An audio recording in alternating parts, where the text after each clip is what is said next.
प्रिय विद्यार्थियों, आज के वीडियो में एफएमओ के अंतर्गत यूनिट 3 तक यहाँ कोर्स पूरा हो गया है। यूनिट 4 में स्कंद या स्टॉक दलाल, स्टॉक ब्रोकर, ये एफएमओ के अंतर्गत है। और स्टॉक दलाल का परिचय और स्टॉक दलाल के कार्य वगैरह जो कुछ भी होते हैं, इस पूरे चैप्टर को अपन करने का प्रयास करते हैं। सबसे पहले तो ये जानने की कोशिश करते हैं कि स्टॉक ब्रोकर होता क्या है। स्टॉक ब्रोकर स्टॉक एक्सचेंज में कार्य करने वाला महत्वपूर्ण व्यक्ति होता है। यह मान्यता प्राप्त स्टॉक एक्सचेंज के पंजीयन सदस्य होते हैं और स्टॉक ब्रोकर को स्टॉक एक्सचेंज सेंटर में सौदा करने के लिए प्रतिभूति एवं विनिमय बोर्ड ऑफ इंडिया रेगुलेशन 1992 यानी सेबी के नियमों, अधिनियमों, उपनियमों और शर्तों का पालन, स्टॉक ब्रोकर को प्रतिभूतियों के सौदे के बदले में दलाली या कमीशन प्राप्त होता है और दोषी पाए जाने पर दंड की व्यवस्था भी होती है। यानी यह वो व्यक्ति होता है जो शेयर मार्केट में शेयर को खरीदने बेचने के लिए दलाली का कार्य करता है और ये सारे कार्य सेबी के दिशा निर्देश के अनुसार करता है, सेबी के नियमों के अंतर्गत करता है। और ये जो कुछ भी कार्य करता है उसका पारिश्रमिक या मेहनताना के रूप में इसको ब्रोकर या दलाली मिलती है। लेकिन यदि अगर इसने कोई कार्य गलत किया है तो सेबी के नियमों के अनुसार यह दंड का भागीदार है और इसको सजा तक भी होती है। स्टॉक ब्रोकर का पंजीयन। अब स्टॉक ब्रोकर में पंजीयन किसका हो सकता है? स्टॉक ब्रोकर में पंजीयन के लिए आवेदन पत्र फॉर्म ए भरकर स्टॉक एक्सचेंज को भेजना पड़ता है। फॉर्म ए का एक फॉर्मेट दिया हुआ होता है, उस फॉर्मेट को भरकर भेजना होता है। स्टॉक एक्सचेंज सेंटर इस आवेदन प्रति को सेबी को अग्रेषित करेगा। स्टॉक एक्सचेंज इस फॉर्म को प्राप्त करेगा और फॉरवर्ड करके और सेबी को भेज देगा security exchange board of India को। सेबी बोर्ड आवेदन पत्र पर विचार करते समय आवेदक से प्रतिभूतियों के सौदे के संबंध में सूचनाएं व स्पष्टीकरण मांग सकती है कि उनकी कितनी कैपेसिटी है, क्या पहले सौदे किए हैं, क्या सौदे करने में सक्षम है, क्या उनका गारंटी है, कौन सी बैंक है, सारी जानकारी सेबी उनसे मांग सकती है। सेबी बोर्ड समस्त प्रक्रिया से संतुष्ट होने पर स्टॉक दलाल को फॉर्म डी में पंजीयन प्रमाण पत्र प्रदान कर सकता है। अगर सेबी संतुष्ट हो तो फॉर्म डी में उसका पंजीयन किया जा सकता है तथा उसकी सूचना स्टॉक एक्सचेंज सेंटर को भेज दी जाती है। जब पंजीयन हो जाता है तो उसकी सूचना स्टॉक एक्सचेंज सेंटर को दे दी जाती है। प्रत्येक आवेदनकर्ता को निर्धारित दर से फीस भुगतान करने पर ही पंजीयन प्राप्त करने का पंजीयन प्रमाण पत्र प्राप्त करने की पात्रता होगी। आवेदनकर्ता को उसके लिए फीस देनी होगी, फीस देने के बाद में उसका पंजीयन कर लिया जाएगा। अब अगला प्रश्न यह है कि स्टॉक दलाल जो होते हैं उसके कर्तव्य क्या हैं, उत्तरदायित्व क्या है, यानी वो करेगा क्या। उसका पहला कार्य तो यह है लेखा पुस्तकों रिकॉर्ड रखना। वो सारा रिकॉर्ड रखेगा, सारी लेखा पुस्तकें रखेगा, सारे आपको जानकारियाँ देगा। एक सौदा रजिस्टर रखेगा, ग्राहक की खाता बही रखेगा, सामान्य खाता बही रखेगा, जनरल खाता बही रखेगा, रोकड़ बुक रखेगा, बैंक की पासबुक रखेगा, सदस्य अनुबंध बुक रखेगा और सभी प्रकार के दस्तावेज रजिस्टर रखेगा जिसके माध्यम से सौदा किया जा सकता है। काउंटर फाइल रखेगा जिसमें जितने भी डॉक्यूमेंट्स आते हैं या जाते हैं उनका पूरा विवरण होगा। मार्जिन डिपॉजिट बुक रखेगा, कोई भी जो सौदा पहले किया जाता है सबसे पहले मार्जिन अमाउंट जमा किया जाता है। दलाल के पास में उप दलाल और होता है जो उसके अंडर में काम करता है, उसका पूरा लेखा रजिस्टर रखेगा। ग्राहक का लिखित सहमति लेगा। जिस प्रकार से अपन वकील के पास जाते हैं, वकील जाते ही हमसे वकालतनामा पर साइन लेता है, इसी प्रकार से ये भी अपनी ग्राहक से लिखित सहमति लेंगे कि इनके शेयर खरीदने बेचने के समस्त अधिकार इन्होंने मुझे दिए हैं। उप दलालों के साथ समझौता करेगा जिसमें टोटल जो कमीशन होगा उस कमीशन में उप दलाल का कमीशन के साथ एक लिखित समझौता होगा। इसके अलावा लेखा पुस्तकों और रिकॉर्ड को सुरक्षित रखेगा। ये तो पहला पॉइंट पूरा हुआ। पहला पॉइंट था लेखा पुस्तकें और रिकॉर्ड रखना। रिकॉर्ड रखने के बाद में लेखा पुस्तकों और रिकॉर्डों को सुरक्षित रखना। इसके अंतर्गत प्रत्येक स्टॉक दलाल को सभी लेखा पुस्तकों के रिकॉर्ड एवं दस्तावेज 5 वर्ष तक सुरक्षित रखने होते हैं। एक बार सौदा करने के बाद में 5 वर्ष तक उन डॉक्यूमेंट्स को अपने पास सुरक्षित रखने होंगे। स्टॉक दलाल की कुछ आचार संहिता है जिसको अपन प्रोटोकॉल कहते हैं, उस आचार संहिता के अंतर्गत कार्य करेगा। उसके सामान्य कर्तव्य है कि वो सत्यनिष्ठा से कार्य करेगा, अपने व्यवसाय में ईमानदारी, सत्यनिष्ठा, उत्साह से उच्च स्तर के मानदंडों को अपनाना चाहिए, कुशल व सावधानी पूर्वक कार्य करने चाहिए, सभी कार्यों को कुशलता और सावधानी पूर्वक करने चाहिए, सामान्य व्यवहार करना चाहिए। स्टॉक दलाल का सामान्य व्यवहार उचित हो, उसे किसी भी चालाकीपूर्ण, कपटपूर्ण तथा भ्रामक सौदे या योजना से भाग नहीं लेना चाहिए। वह अपने व्यक्तिगत लाभ के लिए अफवाह नहीं फैलाएगा जिससे कि बाजार का संतुलन प्रभावित हो। सही प्रवृत्तियां यानी प्रैक्टिस करेगा, ईमानदारी से करेगा और सही करेगा। स्टॉक दलाल को कार्य करने की प्रवृत्ति सही होनी चाहिए।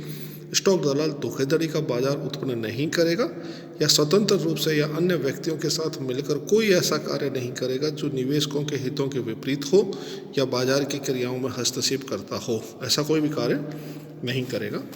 वैधानिक आवश्यकता यह है कि स्टॉक दलाल उन सभी नियमों, अधिनियमों के प्रावधानों का पालन करेगा जो समय समय पर सरकार, सेबी या स्टॉक विनिमय केंद्र द्वारा जारी किए गए हैं। कोई भी ऐसे निर्देश जो सरकार ने जारी किए, सेबी ने जारी किए या स्टॉक एक्सचेंज ने जारी किए, उनका पूर्णतः पालन करेगा।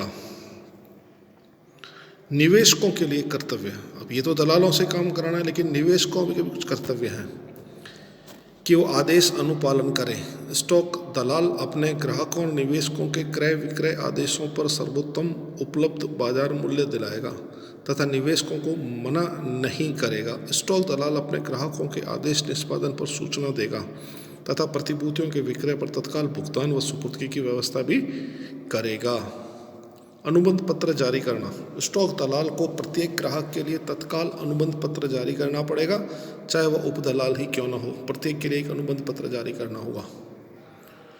विश्वास भंग नहीं करना। स्टॉक दलाल निवेशकों और ग्राहकों को व्यक्तिगत निवेश संबंधी जानकारी तथा अन्य गोपनीय सूचनाओं को व्यवसाय के दौरान मालूम पड़े किसी को नहीं देगा तथा उसका अनुचित प्रयोग नहीं करेगा। जैसे किसी ग्राहक ने अपनी सूचनाएं दी, बैंक के बारे में अपनी व्यक्तिगत सूचना दी, उम्र, एज, आय के बारे में, वो हमेशा गोपनीय रखेगा, कभी आगे किसी को नहीं बताएगा। उसने अपने इनकम टैक्स के रिटर्न की कॉपियाँ दी, आधार कार्ड की कॉपी दी, उसका कहीं मिसयूज़ नहीं करेगा, उसको ढंग से यूज़ करेगा। व्यवसाय व कमीशन। स्टॉक दलाल कमीशन या दलाल कमाने के लिए प्रतिभूतियों के क्रय विक्रय को बढ़ावा नहीं देता। स्टॉक दलाल ग्राहक को झूठे मूल्य तथा गलत सलाह तथा सूचनाएं नहीं देगा, गलत जानकारी नहीं देगा। जो भी जानकारी देगा पूर्ण सत्यनिष्ठा से और 100% सही होगी। दोषी ग्राहक से व्यापार नहीं।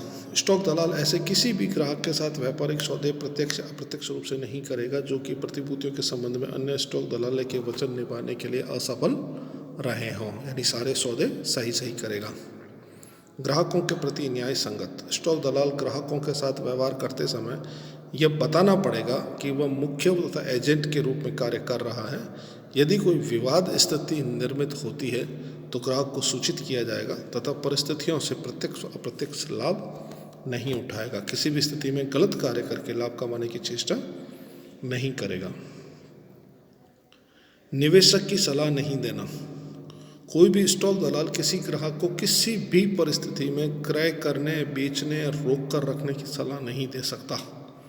वो तो केवल ये बता सकता है कि वर्तमान में अच्छे से अच्छा मूल्य इसका क्या मिल सकता है, क्योंकि ग्राहक के पास विश्वास करने लायक पर्याप्त आधार तथ्यों के रूप में नहीं उपलब्ध है। नियम 7A सेबी द्वारा संशोधित कर मई 2001 से प्रभावशील किया गया है। इस नियम के अनुसार कोई भी स्टॉक दलाल मीडिया के माध्यम से जनता को प्रतिभूतियों के विषय में प्रत्यक्ष या अप्रत्यक्ष रूप से निवेश की सलाह नहीं दे सकता। यानी कोई भी दलाल अपना विज्ञापन किसी सोशल मीडिया के माध्यम से, किसी अखबार मीडिया, प्रिंट मीडिया या सोशल मीडिया के माध्यम से नहीं कर सकता। यही धारा 7B में स्पष्ट किया गया है कि स्टॉक दलाल कोई भी कर्मचारी ऐसी सलाह देता है तो उसे आश्रित सदस्यों का हित तथा नियोक्ता की इस प्रतिभूति में दीर्घ तथा अल्प स्थिति प्रकट करनी पड़ेगी। अगर करता है तो उसको खुद को अपना हित बताना होगा, अन्यथा वो करने का अधिकारी नहीं है। स्टॉक दलाल की योग्यता बताई गई है। स्टॉक दलाल को पर्याप्त प्रशिक्षण स्टाफ रखना चाहिए जो कि ग्राहक को उचित, त्वरित और योग्य सेवाएं प्रदान कर सके।